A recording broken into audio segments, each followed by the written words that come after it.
Hello and welcome to Online Appliance Tech. Today we're going to go over the diagnostics on a Whirlpool Go stove.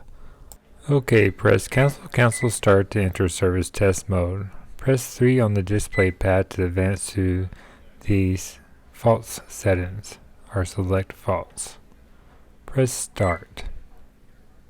Then press 3 again and it should pull up any faults that are available. In this case we had none. Okay, let's place this unit in automatic test mode. Hit cancel and start once.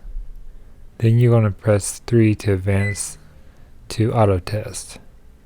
Once you see auto test on the display, you'll hit start.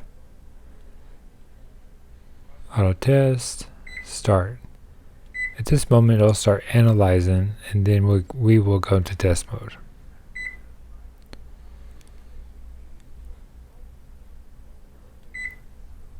So the first test is going to be the keyboard test.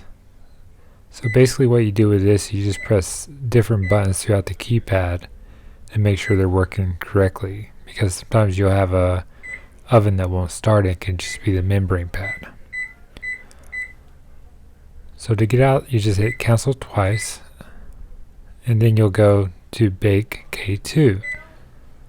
So this will turn on the bake igniter and then it will ask you if it's actually working or not, as bake igniter on the question. So you hit 3 for yes and 6 for no. In this case the bake igniter was not working and that was a problem for this oven.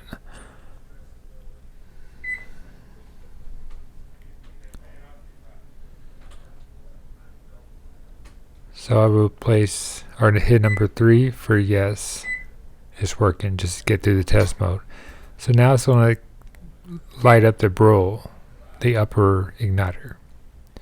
It's going to ask you the same question.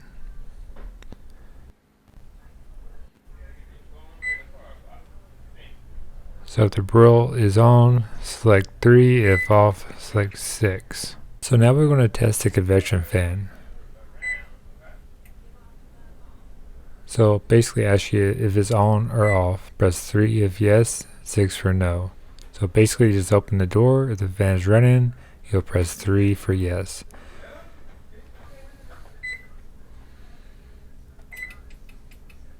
So this case 6 is for the oven light.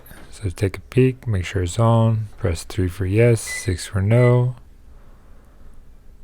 And then it just basically here it says open and close the door. I guess it just wants to test the door switch.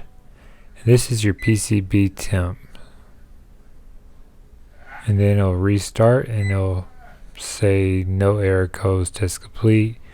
Well, I hope this video was helpful. I will leave a list of error codes and what they mean in the description below. And please like and subscribe for more future tips and videos. Have a good day.